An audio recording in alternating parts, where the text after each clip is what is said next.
अस्सलाम वालेकुम सब दोस्तों और बच्चों को मेरी तरफ से अस्सलाम वालेकुम। मैंने ये चैनल नया शुरू किया है जिसमें मैंने कुछ लेक्चर जो है 9th क्लास की जनरल मैथ के भी ऐड किए हैं।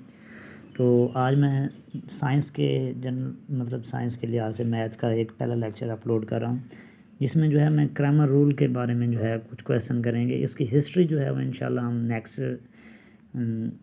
वीडियोज़ में बताएंगे और उसकी हिस्ट्री और उसके साथ ज़रबी माकूस का कानून भी करेंगे।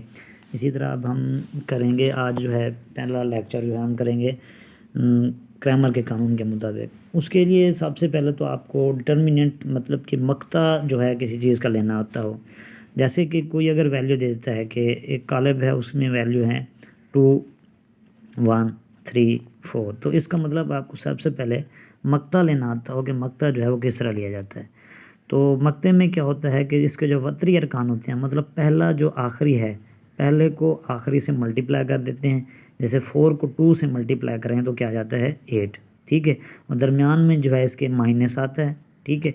और फिर क्या करते हैं, दूसरे और तीसरे को मल्टीप्लाई कर देते हैं आपस में, ठीक है। ये अभी वतरी अरकान हो गया। तो 3 को 1 से मल्टीप्लाई करें तो 3 आ गया, ठीक है। अब क्या है, 8 में से 3 जो है माइनस कर लें तो ये आ जाता है 5। तो इसका डिटर्मिनेंट जो है 5 है, क्योंकि क्रैमर रूल के कानून में भी यही होता है कि मतलब डिटर्मिनेंट्स लिए जाते हैं तो फिर उसके आगे जो है एक्स और वाई की वैल्यू जो है फाइंड की जाती है। तो मतलब सबसे पहले बेसिक चीज़ जो है इसके लिए आपको जो है डिटर्मिनेंट्स मतलब मक्ता लेना आता हो, ठीक है। तो मक्ते के लिहाज से भी मैंने एक क्वेश्चन करा। अगर यहाँ पे अगर इस तरह का आ जाता है कि साइंस का मसला आ जाता है, जैसे -1 है, इसी तरह -4 है, 2 है और +1 है, तो इसका अगर हमने डिटर्मिनेंट लेना हो तो सबसे पहले हम क्या करेंगे, इसकी अलामतें जो है डिटर्मिनेंट से रखेंगे। ऐसे जो है हम इसकी अलामत को डिटर्मिनेंट्स को शो कराते हैं। तो इसमें लिख देंगे -1 2 -4 और 1, ठीक है। तो इसका हम डिटर्मिनेंट लेना चाहें तो वही कि इसके वतरी अरकान मतलब आखिरी को जो है पहले से मल्टीप्लाई कर देंगे। तो मल्टीप्लाई करें 1 मल्टीप्लाई बाय -1 तो ये आ गया -1, ठीक है। दरमियान में माइनस, ठीक है। और 4 को मल्टीप्लाई कराएंगे -4 को 2 से तो आता है -8। तो इसको हम ब्रैकेट के अंदर लिख देंगे, तो ठीक है। तो इसको हल करें तो ये माइनस माइनस जो है प्लस हो जाता है। तो -1 माइनस माइनस प्लस, तो ये आ गया 8।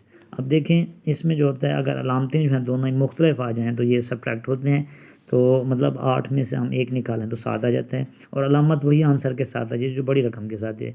यहाँ तो फिर बड़ी 8 है तो हम आंसर में जो है 7 लिखेंगे और वो प्लस का लिखेंगे। तो इसका डिटर्मिनेंट आ गया 7। तो टाइम ज़ाय किए बगैर हम चलते हैं क्रैमर रूल्स के तरफ। तो उसका जो एक क्वेश्चन है कि 2x - 2y = 4 और 3x - 2y = 6, ये जो है इक्वेशन दी गई हैं। तो इनको हमने हल करके क्रैमर रूल के मुताबिक जो है आंसर निकालना है, ठीक है। तो इसको हम हल करते हैं। तो इसको हम जो है पहले डिटर्मिनेंट में लिख देते हैं कि 2x, सॉरी एक्स नहीं लिखेंगे हम, 2 -2 3 और -2, ठीक है।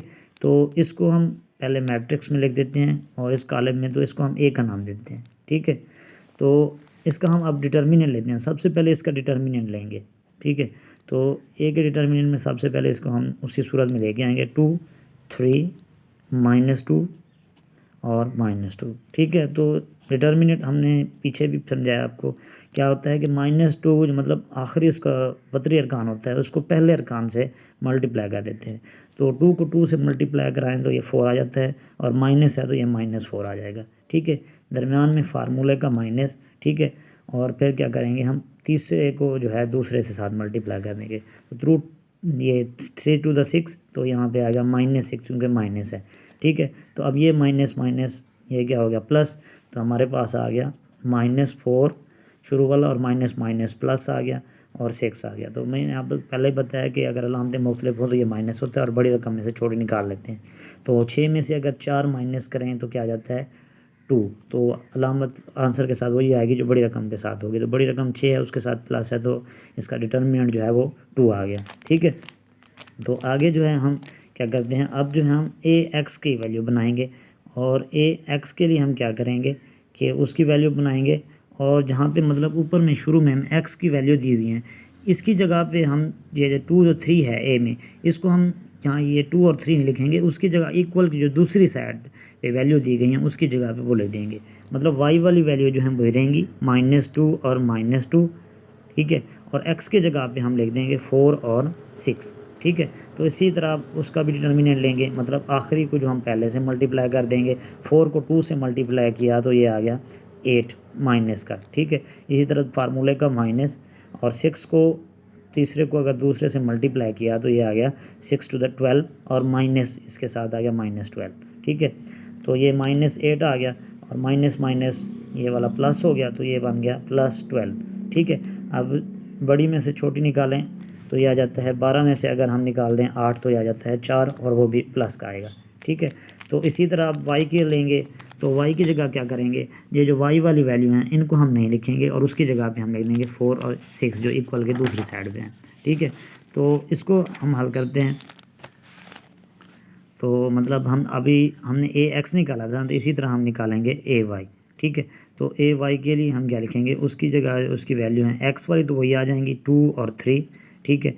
और इसी तरह y की जो वैल्यू है -2 वो नहीं लिखेंगे, अब इक्वल की जो दूसरी साइड पे हैं वो लिखेंगे 4 और 6। जिस तरह हम मक्ता लेते हैं तो इसका भी हम मक्ता लेंगे, ay का मक्ता आ जाएगा बराबर है 2 3 और 4 6, ठीक है। तो इसका भी डिटर्मिनेंट लेंगे हम मक्ता, तो 6 को जो है हम 2 से मल्टीप्लाई कराएंगे, ठीक है। 6 टू द 12 आ गया, 12 लिख दिया माइनस, और 4 3 द 12 आ गया, ठीक है। तो 4 3 द 12 यहाँ पे आ गया 12, तो ये 12 - 12 तो आंसर आ गया इसका 0, मतलब इसका आंसर आ गया 0। अब हमने इस बेसिकली हम ज़रबी माकूस के और क्रैमर के दोनों कानून में जो है x और y की वैल्यू फाइंड करते हैं। तो यहाँ पे x की फाइंड करने के लिए क्या लिखेंगे हम, x बराबर है ax का मक्ता जो हमने शुरू में लिया हुआ है और बटे a का मक्ता जो हमने सबसे पहले लिया था यहाँ पे इस क्वेश्चन में।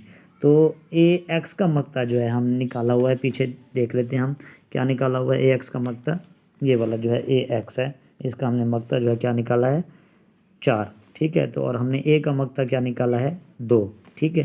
तो मतलब हम ax की जगह पे जो है 4 लिख देंगे, ठीक है, और बटे a का मक्ता जो है वो 2 है तो इसकी जगह भी हम ले देंगे। अगर दोनों अब काटते हैं, लेकिन 2 2 1 द 2 आ गया, ठीक है, और 2 2 द 4 तो हमारे पास, ठीक है। तो हमने क्या किया, अभी x की वैल्यू निकाल ली।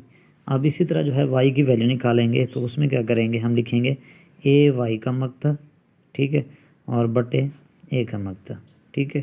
तो ay का मक्ता हमने अभी निकाला है, ऊपर क्या निकाला है 0, ठीक है। तो उसकी जगह पे हम पुट कर देंगे 0, और a का मक्ता जो है हमने 2 निकाला हुआ है, तो 0 और 2 क्या बन जाता है 0, ठीक है। तो मतलब x की वैल्यू हमारे पास आ गई 2 और y की वैल्यू क्या आ गई 0, x आ गया हमारे पास 0, ये 2, तो और y की वैल्यू क्या आ गई 0।